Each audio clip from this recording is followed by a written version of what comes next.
मी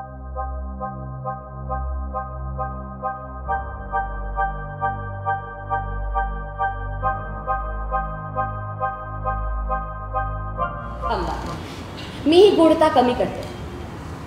मी राधा, वय वर्ष 36, अविवाहित आहे. मला वाचनाची आवड आहे. कुठेही लिहिलेलं काही वाचायला मला आवडतं आणि ते इतरांसोबत शेअर करायलाही मला आवडतं. काय तर इंग्रजी, मराठी, हिंदी पुस्तकांचं वाचन करण्यासाठी पूर्ण वेळ माणूस पाहिजे. स्त्री किंवा पुरुष, योग्य तो मानधन अथवा पगार दिला जाईल. तो बोट पाहून लोक स्वतःशीच म्हणू लागले, चला म्हणजे या बंगलीत राहता कोणीतरी. पण कोण? मी नेहमी त्या घरावरून जायचो. तो बोर्ड पाहिला आणि थबकले. नाही, मला पैशांची तशी काही गरज नाही. Excuse me. हां, तुम्ही त्या बोर्डवरच्या कामा करता आलाय का? हो. खरंच त्या कामा करता आलाय? तेच म्हणाले ना मी. हसलात का? नाही, काय नाही हो. साहेबांशी जोडून घेणं म्हणजे हजारदा जन्म घेतल्यासारखं आहे म्हणून म्हणा.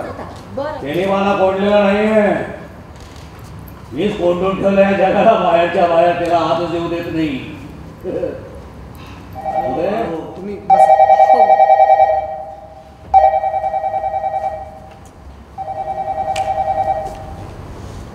शी, किती अनहायजेनिक वातावरण आहे. तुला पुरी धुळी अमाने तिचा सन्मान केला पाहिजे. आपण सगळे मरते आहोत. कधीही संपणार आणि याच धुळीत जाऊन मिसळणार. म्हणजे काय? शून्य. पैस. आणि हो, हे शून्याचं प्रतीक आहे बरं का. कुठल्याही म्हणजे दुकानांचे साईन बोर्ड, रस्त्यावर भिंतीवर लिहिलं काही, ट्रक्सच्या मागे लिहिलं काही, घराच्या नेम प्लेट किंवा घरमालकाने लिहिलेलं सूतवाक्य वाचायला आवडतं मला. नाही, गरज नाही. काही गोष्टी गूढ राहिलेल्याच बऱ्या. होतं काय करा की आई वडील मोठ्या प्रेमाने आपल्या पोरांची नावं चांगली ठेवतात खरी, पण त्या पोरांना आपल्या नावाचा अर्थच माहीत नसतो. आता त्या क्षमा नावाचं बघा ना, तिचं असंच झालं ना, तिला माहीतच नाही अर्थ काय ते. एनिवे, तुम्ही हाक दिली ते. त्याच्या आधी काय ऐकलं होतं? त्या बाई काहीतरी बोलत होत्या. त्याच्यानंतर काय ऐकलं? त्या हसल्या. मला सांग, हे असं हसू यापूर्वी आपल्या बंगलीत कधी तू ऐकलं होतं का कोणाचं? मीच आपला भसाडा आवाजामध्ये हसत असतो बघ. आता मला येते हसू कधी कधी, पण तुमच्यामुळे काही हसत नाही मी. हो, चालतं इथून. कोण झोपला रे सातपुते? साहेब झोपले म्हणालो. नाही, कोण बोलतोय तुझ्याशी? त्याचं भूत बोलताय का? नाही. काय झोपेत बोलतोय मी? नाही. साहेब रात्री झोपतच नाही. का? रात्री झोपेत मरण आलो तो अशी भीती वाटते त्यांना. कामं संपली का तुझी? नाही. खरा? हो, पिशवी घेऊन घराबाहेर जाताना पाहिलं मी. भाजी आणायला गेला असेल. काय आहे, कोपऱ्यावरती तो भाजीवाला उभा असतो ना, तो सकाळीच असतो, नंतर निघून जातो तो. नंतर मग त्याला मंडईपर्यंत जावं लागतं ना. एनिवे, तू लवकर आले, फार बरं केलं बरं का. म्हणजे काय होय की आता आपण दोघं मिळून इथे नाश्ता करू आणि नंतर काय वाचायचं ते वाचूया. हो, पण सातपुतेला यायला तर वेळ लागेल. मीच करून देऊ का नाश्ता? क्या बात आहे. नेकी. एका प्रायव्हेट कंपनीत शिपाई होतो म्हणून लग्न केलं, पण पुढे ती कंपनीच बुडीत खात्यात निघाली. 5,000 सगळ्यांची बोलवण केली साहेब त्यांनी. अरे पण मग तुझ्या बायकोला इथे का आणतो तू? आता ते मी दिवस रात्र तुमच्यासोबतच असतो ना, एकही रात्र मिळत नाही मला. रे देवा, लग्न झालेल्या बाई बुवांचे हाल केले रे मी. मोर पाप आहे. काय करू मी तुझं?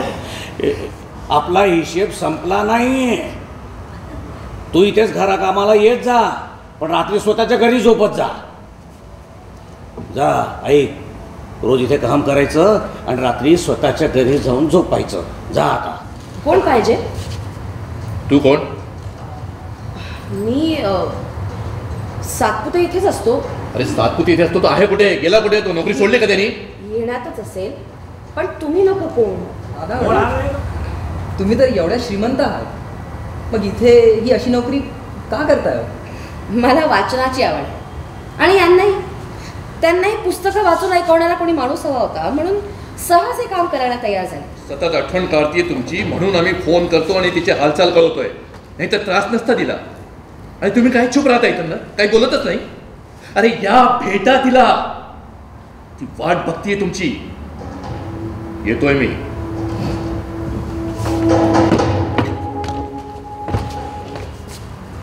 इतक्यांदा फोन करून तुम्ही आला नाही म्हणून आम्हाला प्रत्यक्ष यावं लागलं इथे. नाहीतर इथे पाय ठेवायची सुद्धा इच्छा नाही आमची. काय बाहेर कुठे बोलणं चाललं होतं तुमचं? काय नाही साहेब, ते चैतन्य भाऊ विचारत होते की या राधाबाई कोण आणि आणि काय विचारलं त्यांनी? सातपुते हे. काय नाही ताई, जाऊ द्या.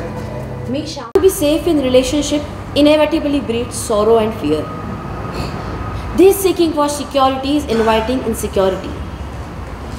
Have you ever found security in any of your relationships? Have you? असं काही नाही. हे सकाळचं वारं आईला आवडतं ना, म्हणून घेऊन येतो शक्यतो राहिला सकाळी बागेत. बरोबर आहे.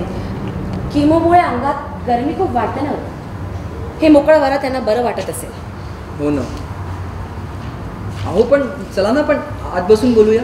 नाही, असू दे, अंगणातच बरं आहे. पण आता खूप खचली आहे. डॉक्टरांनी सुद्धा आता घरीच राहायला सांगितलं. आणि दुसरं मग विचाराचा केस नको लावायला कोणी. काहीतरीच काय. आणि याचा बँकेशी काय संबंध? का नाही आहे? पेन्शन घेतोय म्हणजे गव्हर्नमेंटकडनं फुकटात नाही खाते, जिवंत आहे आम्ही. निर्णय वा शामराव, काय झालं? हो कमाल आहे तुमची. म्हणजे बँकेत आलाय आपण तर त्या वॉचमॅन पासून क्लर्क पर्यंत सगळ्यांनी तुम्हाला सलाम ठोकला. काही कस्टमर तुमच्याशी प्रेमाने आदराने बोलले. राधा खाली ये. ते मला कागद. काय?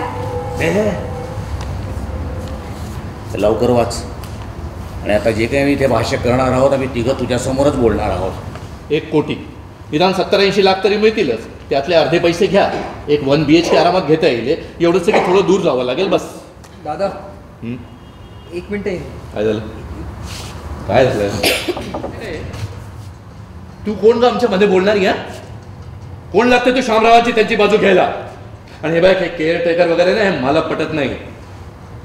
तू एक लुच्ची बाई आहे, सुसंस्कृत. हे बघा काय तुमचं नाव. मुकाट्याने निघा आता, नाहीतर मला पोलिसांना बोलवावं लागेल. आत्ता तर जातोय मी, पण उद्या तुम्ही दोघं रडाले. तू रडशील. मी नाही जाते बाळा, नाही जाते.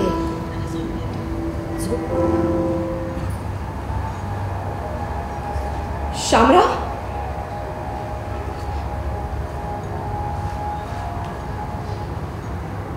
शामराव गेले सात कुठे? 27/9/2018 आजची तारीख. म्हणजे बाबा